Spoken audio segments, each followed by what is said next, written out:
All right, I'll just admit people as they join in.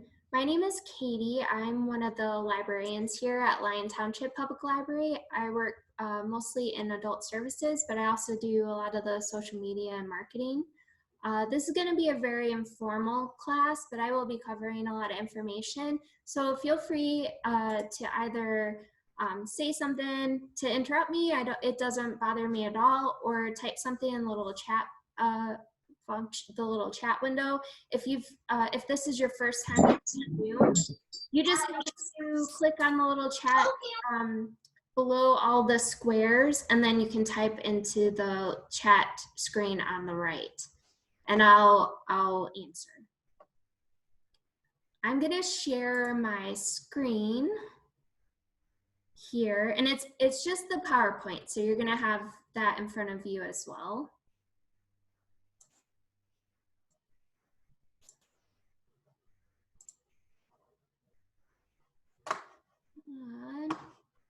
Uh-oh, lost my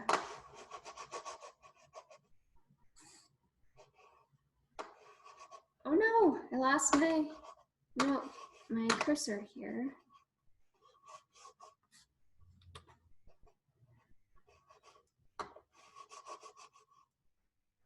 Oh boy.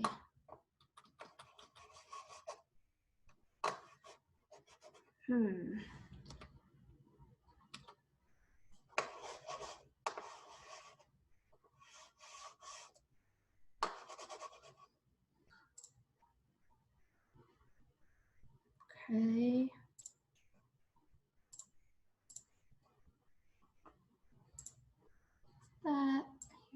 Oh, okay, there we go. It was just really slow. I'm so sorry.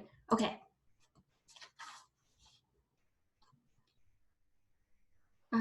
Thank you for joining me. This is informal class, so feel free to interrupt me. Please bear with me too. I'll be moving from sharing the screen back to the Zoom software in a bit, and I'm a little new at this, so I appreciate your patience. I just want to talk a little bit about what was included in your kit if you picked it up. There's a supply list, so everything should be there. You should have gotten a piece of paper. It's watercolor paper, the watercolor cake set, and then a pencil if you want to draw before we start painting. But we'll get to that in a little bit. So I wanted to cover, well, why watercolor?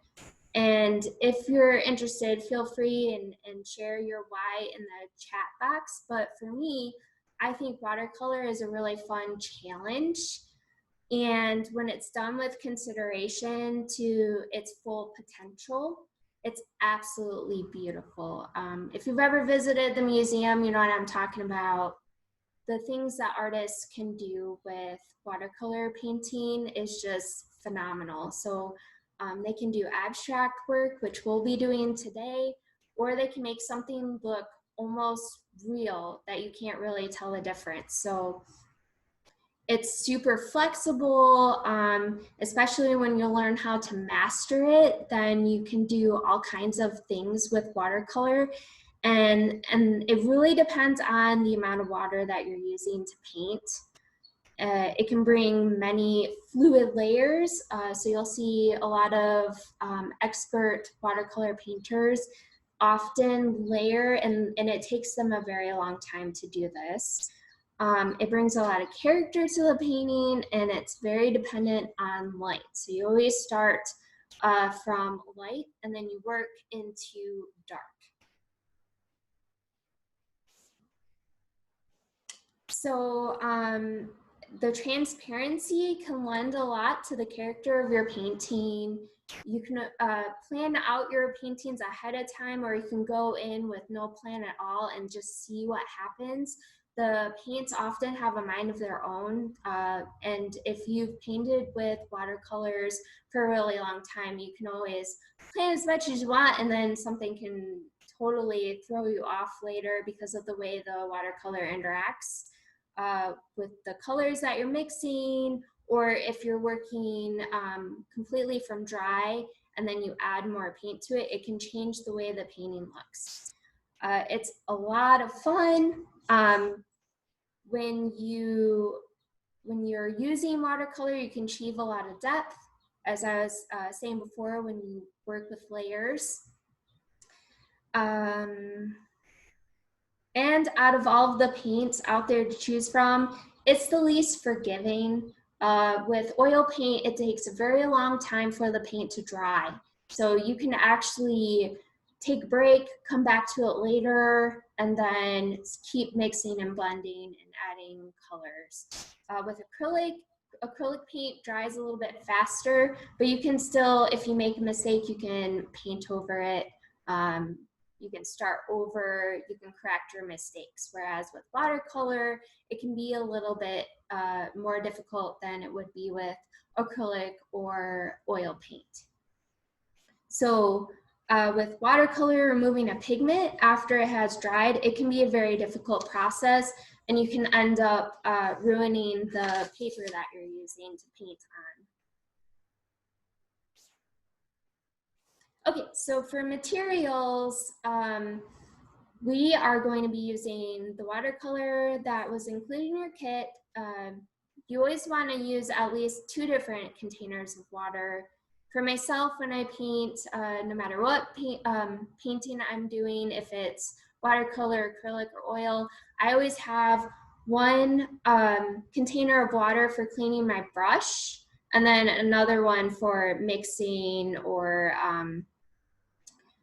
anything that I wasn't planning for to help with the paint, to change the texture of it. It's good to have a clean container of water because you'll be dirtying up at least one of them. You can have a variety of brushes to choose from. It really helps when you're working with a very large brush to do large washes of color on the paint, depending on how big you're working or how small. I've seen some of my classmates when I was in art school have used painters, for like painting your house. They've used those brushes to cover large areas of canvas really fast. There are flat brushes that are similar, that are specific to watercolor if you're interested. It is an investment, and the quality of the paint brushes can change the amount of money that you're investing in the craft. So you have to be committed and sure about spending the amount of money that it takes to have quality brushes. But I'll be going over that in a little bit. The paints, it's very easy to learn how to paint for the first time, or just to master some of the qualities of watercolor if you start with the cakes. So a pan set here, or there's a variety of them out there. There are some where you have more options and pigments, so you don't have to do as much mixing of the colors, and that can make it easier. Another great material or supply to have is a hardboard panel, and I couldn't include that in the kit, but if you don't care about ruining something, then you could always use the back of the watercolor pad, which is what I'm going to be using, or you can get like a hardboard panel from like office supply store, what you can put if you've gone to the doctor's office and you've seen those little sign-in clipboard sheets. You can get one of those and use that. They have them in a variety of sizes too, so depending on what size you like to paint, then you can accommodate that. I often will, I have a artist hardboard panel at home, and I will tape my paper to the panel just to make sure that it doesn't roll or buckle with water that I'm using to paint on it. So it's just a great option to have if you want to preserve whatever you're working on and painting. And then that's what the painter's tape would be for. If you want to get like archival quality painter's tape, that way it doesn't turn the paper yellow, especially if you're going to go ahead and matte whatever you end up finishing. That's not what we're going to be doing today, but if your painting does turn out really well and you want to mat it, you would want to use something that has some kind of like preserving quality to it. So there are archival tapes available out there, and you could get that probably online or through a arts and crafts store.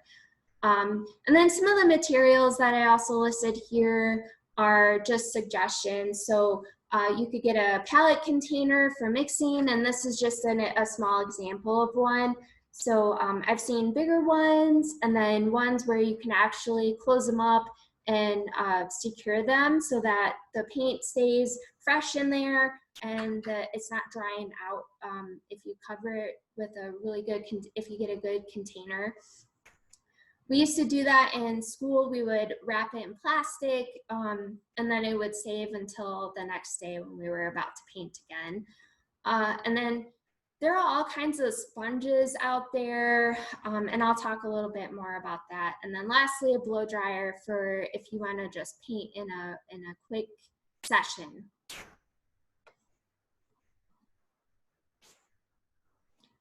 So paper doesn't really seem like it would be really that interesting, but there are actually different kinds of paper out there, and it makes a difference on what you're choosing.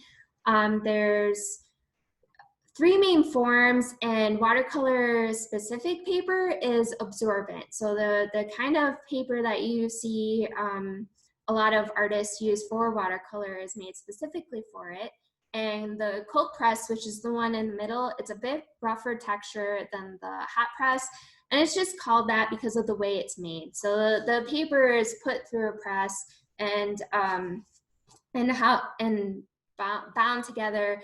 And then the hot press shows brush strokes better than the cold press. So depending on whether you want something to look like super realistic, you may not want your brush strokes to show. So you may want to use a cold press paper rather than hot press or the rough.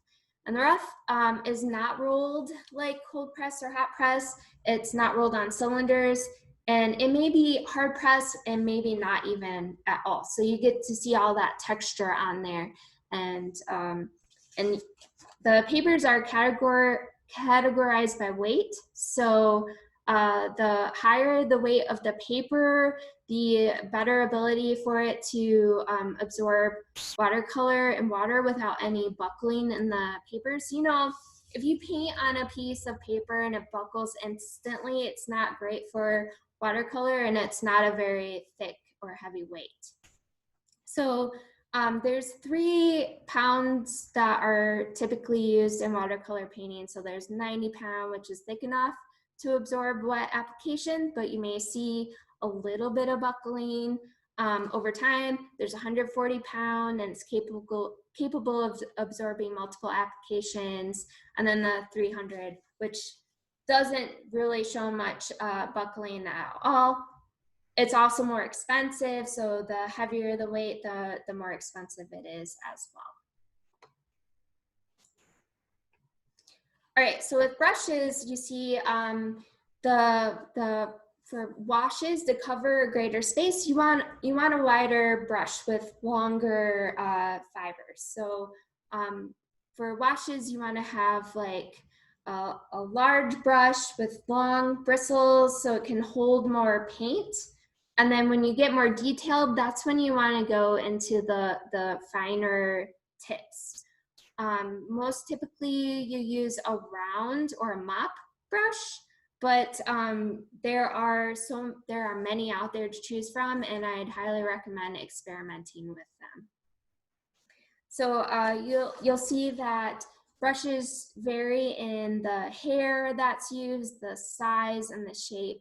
And natural is actually better than synthetic. So you do see most of the brushes in this photo are natural, but synthetic can be easily found, and it's actually more cost effective, but you do have to replace them more often, especially if you're not taking care of your brushes. So sable is a natural brush, and it's one of the more popular and most widely used, and it can last a very long time if you're taking care of it. So typically you only need 2 or so brushes, one for a large wash depending on the size of paper or canvas that you're using, and then a smaller one that you can use for putting in more detail. And so if you do want to invest in brushes, buy a round sable brush, and you can buy one in different sizes. So you'll see that they do get smaller or larger, but the tips are, they keep their shape over time, whereas these little dollar store ones, it's just for getting something done. It's not meant to last, and it's made of plastic.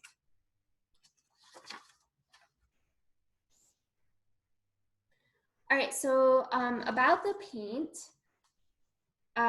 there's 3 different types for painting with watercolor. There's tube, which I have here and I'm not going to use today, but it doesn't really require as much mixing with water as the cake ones do, because it's already wet in there.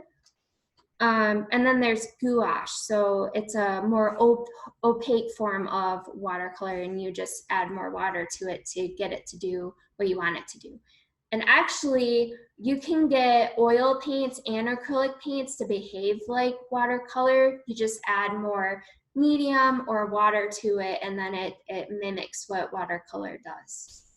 But tube is best for intense colors. The pigment in it is more concentrated, mixing is easier, and you have less risk of contamination or muddying colors because it's already moist. With the cake ones, it's less concentrated color, it's harder to mix because of that. The pigment isn't as intense, but it's quick and easy. It's easier to maintain.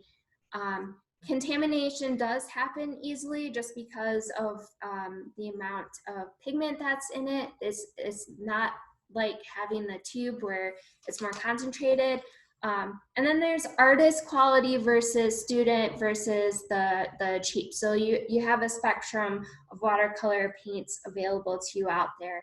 So some of the tube paints, depending on the size and the brand that you're getting, it can get pretty expensive. But if you're committed to painting with watercolor in the long run, it may be better to invest in a good set of watercolor tube paints. Student and the cheap watercolor paints, especially in the cake form, they have more filler and less pigment.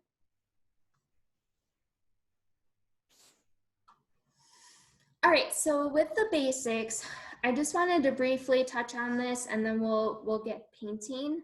So with composition, it's best to plan it, but if you don't paint regularly and you're a little intimidated by the white space, it can be hard to plan your composition. And basically, what composition is the placement of objects on your canvas or piece of paper, where you're going to draw, where you're going to paint, and where you're planning to place the pigment or the paint. It's with watercolor, it's always best to work from light to dark, just because with watercolor you're using more water with the pigment, and so it's easier to go from light washes and do layers on it to a darker color pigment, because you can easily paint over a light paint, watercolor paint. It's very hard to paint over dark watercolor paint. We're also going to talk about perspective when you're creating your composition. If you're doing like a landscape, it's important to think about how you want that landscape to appear, or that cityscape. And with perspective, it could be one point in the background that you're looking at. You want to make sure everything lines up with that point, and it's getting smaller or getting bigger in comparison. So I could probably devote a whole class to perspective, and it's a lot of fun, but I'm not going to go that deep into it right now. Color theory and palette is really important because the colors that you begin to paint with, they pretty much determine your palette. And color theory is knowing and using the three primary colors. So red, blue, and yellow are primary colors because they cannot be made by mixing other colors. You have to have red, blue, and yellow. If you have red, blue, and yellow, you're good to go. So that's really the basics that you need in order to get started, because you can get all the other colors from mixing red, blue, and yellow. Black is good to have. It's good for contrast and highlighting areas. I wouldn't recommend using a whole lot of white, just because with watercolor, it really has a time and a place. With acrylic painting and oil painting, it's a bit different, but I am holding a couple of acrylic painting classes in about a month, so I'll be talking about that then. With negative space, it's everything where you don't have stuff. And so sometimes when you're doing your composition, and if you focus the majority of your image down here, then it leaves a lot of negative space over here, and negative space does draw the eye. So that's just one of the considerations of just art in general and drawing and painting. I know I've been going a little bit fast, and I'm in the presentation view of PowerPoint, so I'm going to exit the slideshow and see if there were any questions. Bear with me as I try to switch back. Okay.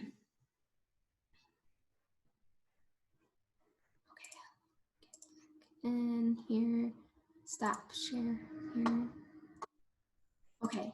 Did anyone have any questions at all about what I quickly covered? Feel free to unmute yourself or type it in the chat.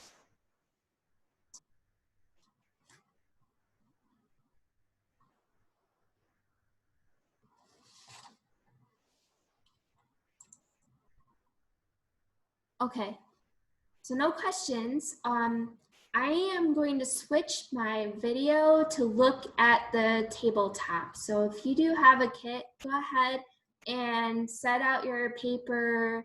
Make sure you have a cup of water and get your pan set ready.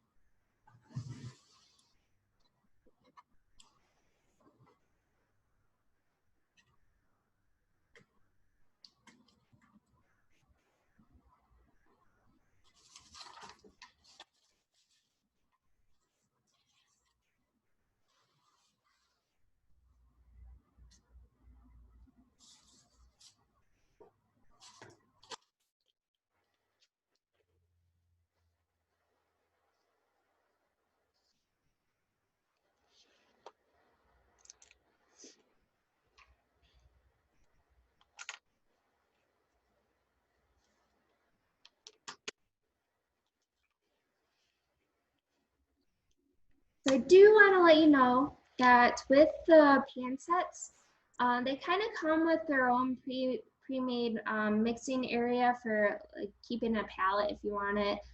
It does get it all messy, so if you want to keep your pan set clean, I did include some of these little tiny paper plates, so you can use that to mix on instead. And then it's easy and fast clean up because all you have to do is toss it.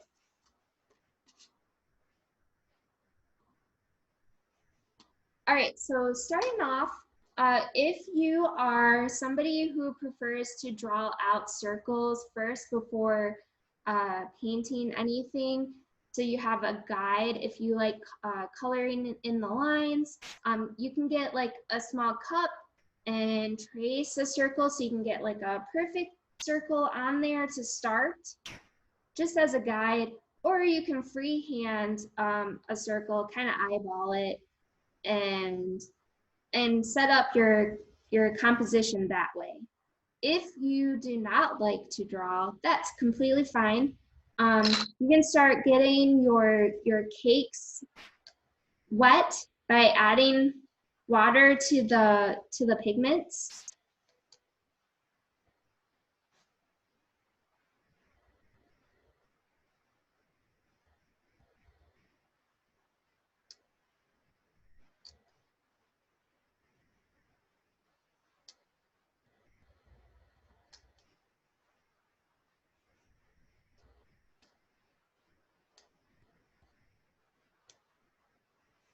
All right, so a little bit more about color theory. If you like everything to kind of look the same and not have so much contrast, then you're gonna wanna choose one color and then you can work with different tones of it. So for instance, there's monochromatic painting. So if you stick with like reds and oranges, you can stay monochromatic. It doesn't have any other colors in there. It's very interesting to look at because it's so warm. Or you could do that with cool colors too, which would be violet or purple and blue, just these kind of cool tones. And you can add a little bit of black to it or a little bit of brown just to change the purple or the blue and keep it mostly kind of in the same area as far as the color scheme goes. If you like more contrast, you can work with the primary and secondary colors. So like I said before, the primary is blue, yellow, and red. The secondary are what they make. So if you mix yellow and red, you get orange. That's a secondary color. If you mix yellow and blue, you get green. That's another one. And then another secondary color is purple. Then if you mix a primary and a secondary color, you get a tertiary color, and it just breaks the color wheel down more. So for contrast, if you work with blue, it's opposite on the color wheel is orange. So if there's any Detroit Tigers fans out there, that's why they chose that color scheme out there. And if you gravitate towards blue and orange, that could be the reason. So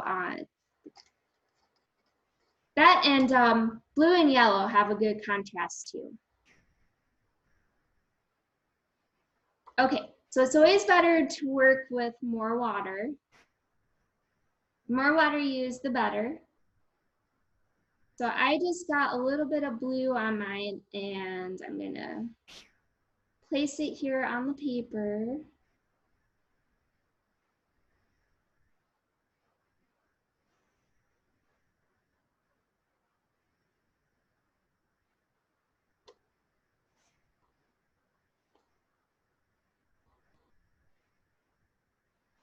Now, as you're working, you can mix colors on the surfaces that you're using as a palette, or you can do it on the actual watercolor paper. So if you let colors touch, it may do something really cool. If you let it bleed,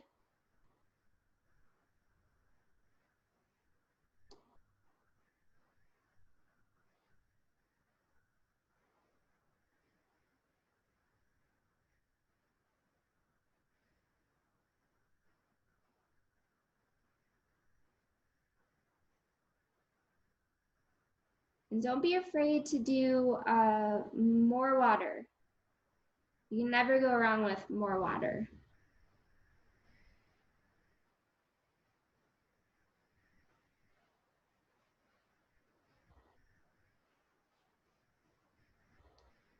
Now, if you do have different brushes at home, feel free to experiment with different sizes. So you don't have to be limited to the paintbrush that came with the paint set.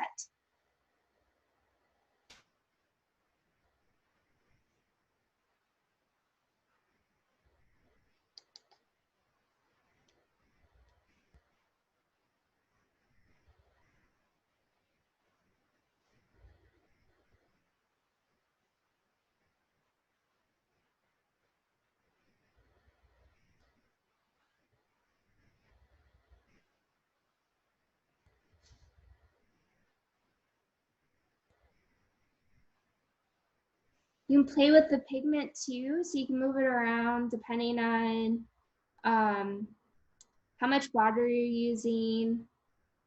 If you use one of the napkins or paper towels that I put into your kit, you can also play with the texture on the paper. So you can leave, if you do like a quick dab, you can do texture on the painting. It may not work with crappy napkins, but if you have a sponge, it may look a little bit better. It'll leave some kind of interesting texture on there. Or with the napkins this is what I use it more for, is I remove water and pigment with it.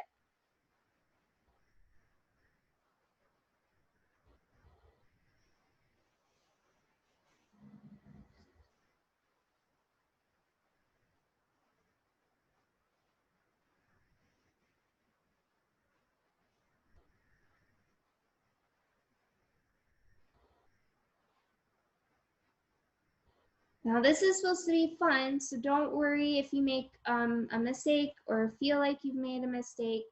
This is just to get practice and experiment and just kind of play around. So if you don't have perfect circles, that's okay.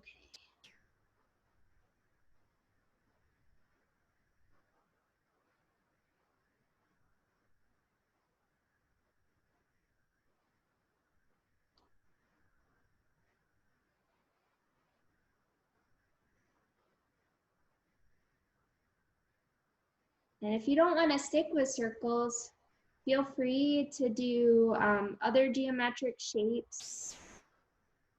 You could do some lines.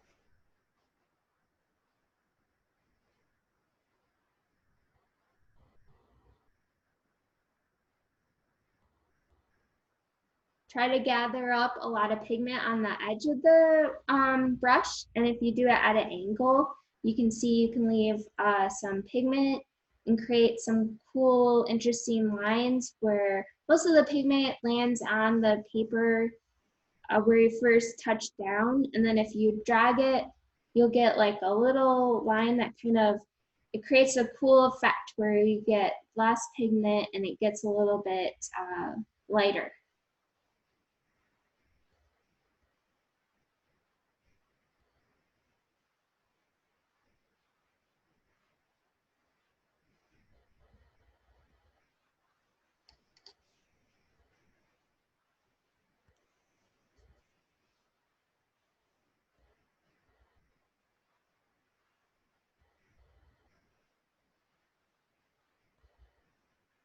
So I've already talked a bit about a wash. We're not really doing that now, but if you had wanted to, I included 2 pieces of watercolor paper in your kit.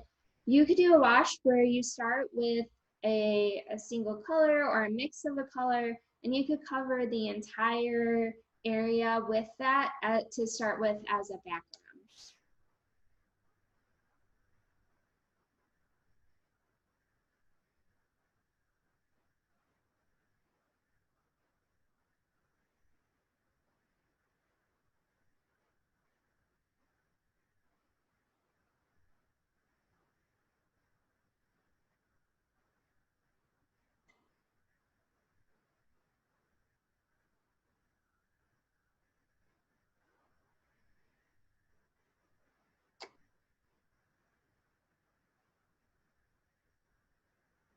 And if you want a brighter, darker orange, you could add some red to it to get more of a like a red orange.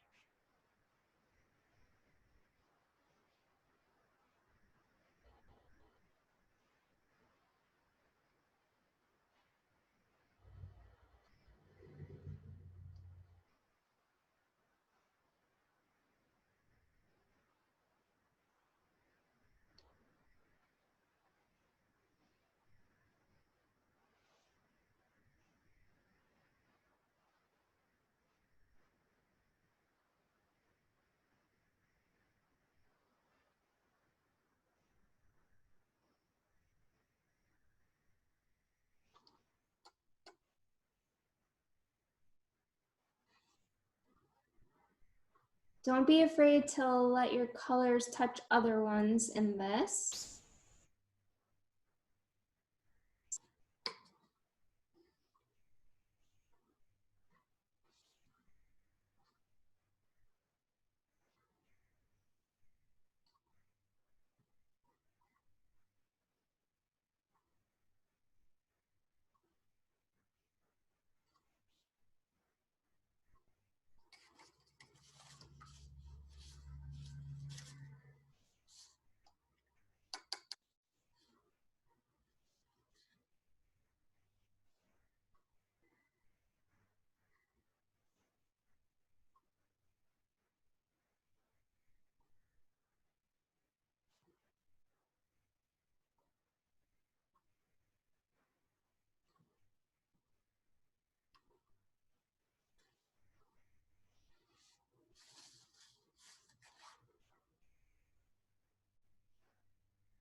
From this point, if you wanted to, you can make some flowers out of your dots.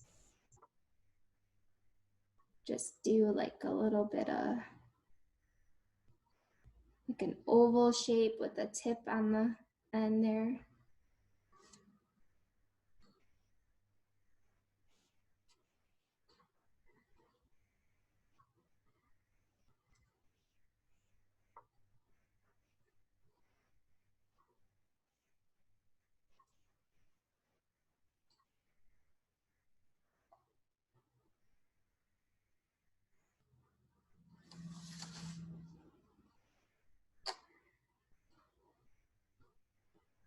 So if you notice, if you're using a lot of water, the paper starts to bow a little, and that's why I recommend using some painter's tape and a hardboard. If you use the tape, it keeps the paint down on the surface. It keeps the paper stretched, and that you don't have to worry so much about um, the the water going where you don't want it to or pooling on one side.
Another really fun thing to do with watercolor is if you get pigment on the brush, and then you can flick it.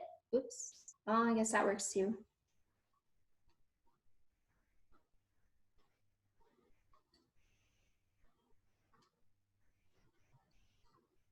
Sometimes the circles turn out better if you flick the brush.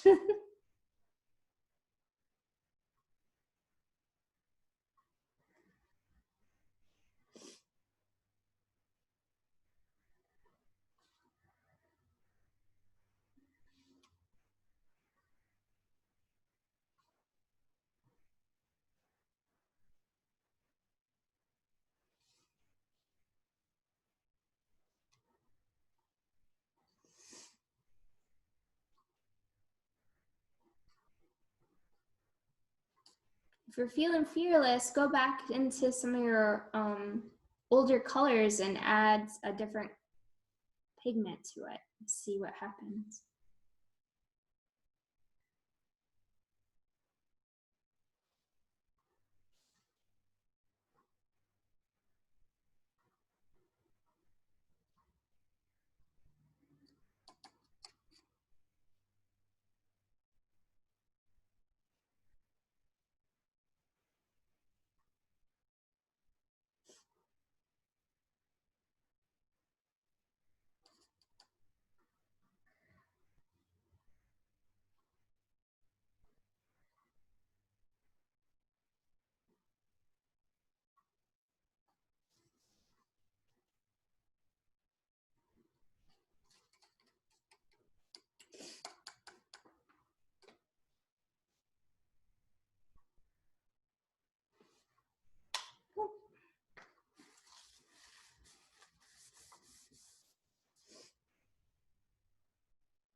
Then when you get to a point where you feel pretty good about it, you could always let it dry and then come back to it later and add some more color.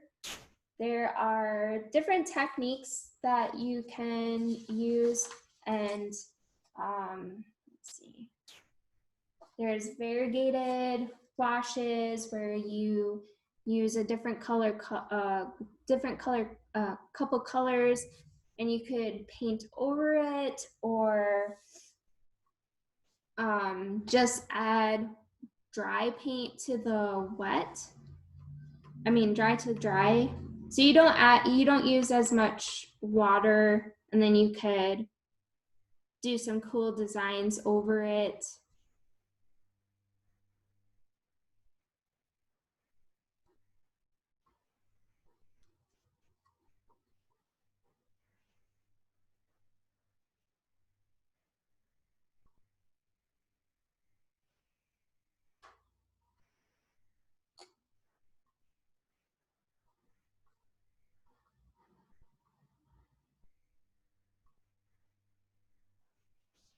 When it gets pretty dry, if you want to add more contrast, you can take a pen, a marker, or a pencil, and then add some doodles over the top of it.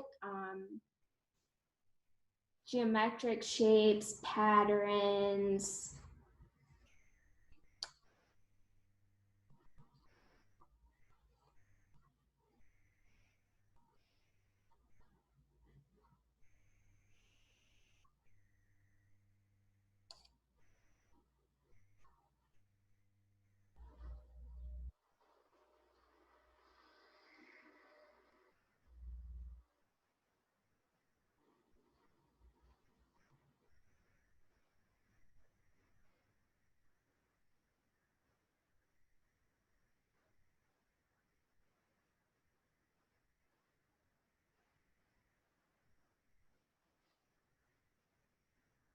How's everyone feeling?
You might notice that your brush is starting to lose fibers. The less quality brushes, the way they're not made as well, so the crenellations don't really hold the fibers in. The better quality you get, the less that will happen. I found some fibers in my painting.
Let me know if you have any questions. In the next watercolor class, I'm gonna go more in depth into the various techniques, and we won't be doing an abstract painting. We'll be spending more time on that.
So if you do make a mistake, you may be able to lift most of the pigment. All you need to do is clean off your brush. Use as much water as you can. Get the area damp. And then use a towel or a napkin. And you should be able to lift up some of the pigment.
anyone feels comfortable and wants to turn their video on to share what they painted, that would be awesome. I'd love to see what you did.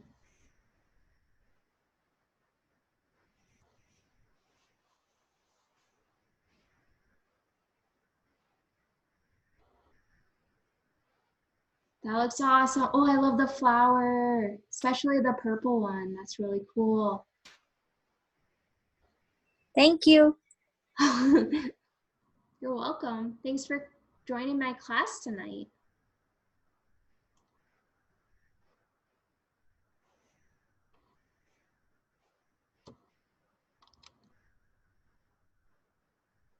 Oh.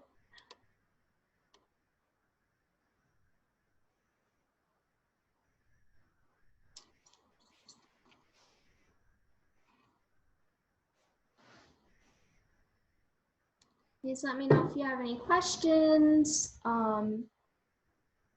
Let me look here. I'll look up the next one is in July, I think. Let me just get that date for you. You're welcome, Lauren.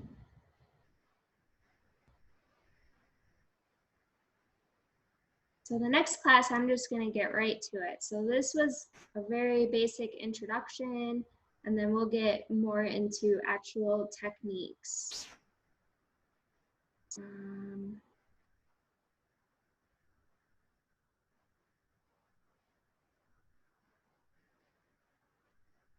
It's going to be Wednesday, July 8th, same time at 6:30 p.m. So if you haven't registered already, go ahead to our event calendar. It's going to be at ltpl.org, and then there's the tab in the upper part. Click on event calendar, and then you can register for the next watercolor class. And we will not be doing an abstract painting. We'll be actually doing like a scene. So, oh good, I'm glad to hear that was relaxing. I'm happy to hear that. I always find that painting with any medium is very relaxing. So even when I mess up, it's still a lot of fun. Okay, yeah, that sounds good, Barbara. I have one, so I can have that available for you to pick up curbside whenever is convenient for you. And then in July, I think it's mid-July, I'll be painting an acrylic painting class, so that is going to be a lot of fun. We'll be having boards and some canvas, and then I'm also going to be teaching a pour painting class. So if you don't know what pour painting is, do a quick YouTube search so you can take a look. We're going to be doing one type of pour painting in one class, and then another type of pour painting in the second one.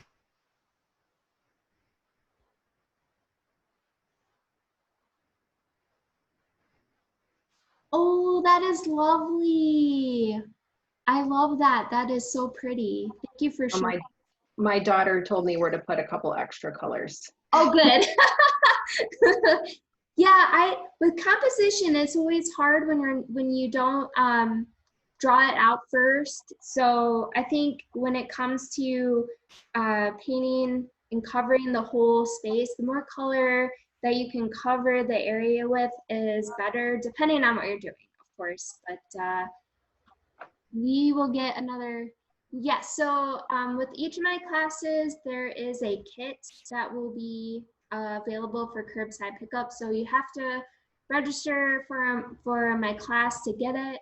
If you end up on the wait list, I may not have enough kits, but I'll do the best that I can to make sure you get one. So just make sure you do that. I'll reach out to everybody to set up times for curbside pickup for the kits. They're separate from the take and make. So if you're going on take and make and you're signing up for that, you're not going to find the painting kits there.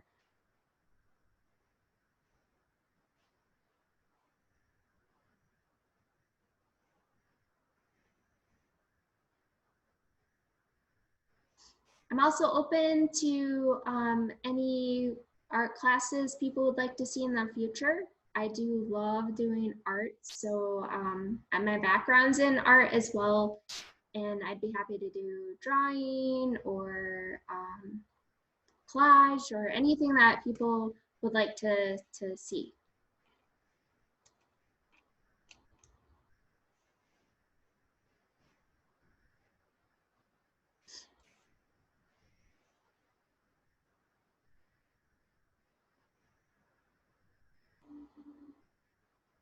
So if you do come to a point where you finish, you want to make sure that you do store your painting somewhere safe where it won't be disturbed, and make sure it's level. That way it doesn't do anything that you weren't expecting it to do when it's drying.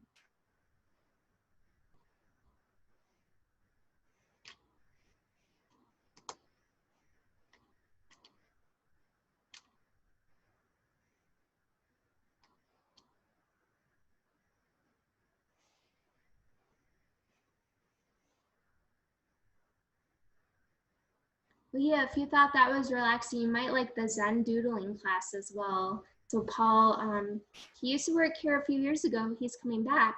He's going to be teaching a Zen doodling class for younger kids, and then he's going to be doing one for teens and adults. So I believe they're both in July, and you can sign up for that on our calendar as well. Thank you, Barbara. Aw, I appreciate that. I really like feedback, so I'm happy to hear that.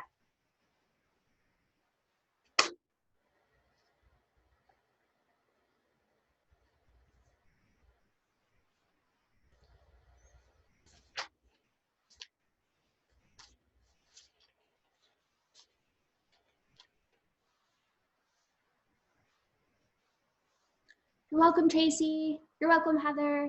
I hope everybody has a great night. Thank you so much for attending my class tonight. I'm glad to hear that.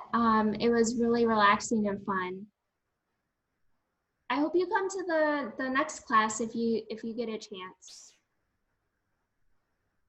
You're so welcome. Thanks for attending.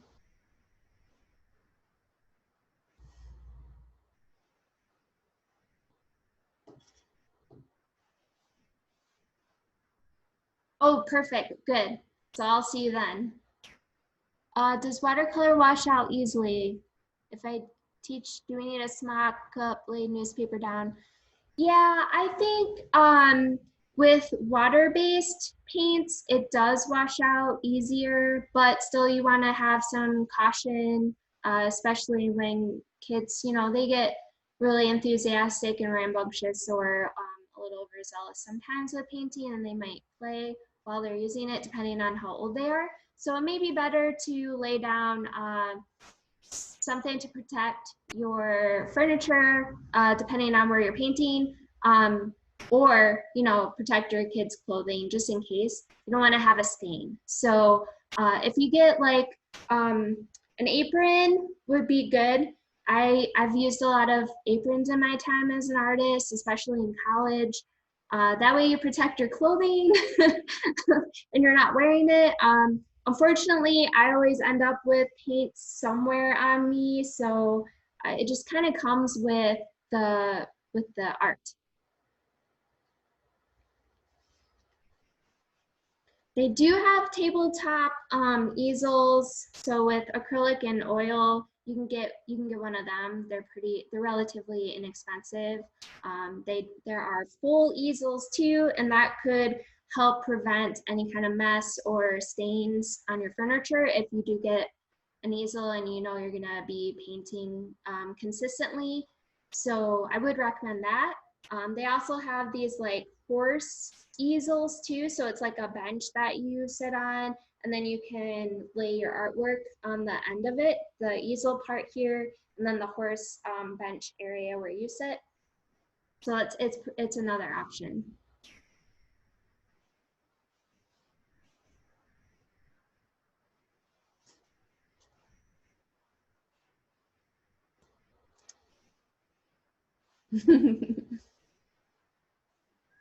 Thank you. This was fun.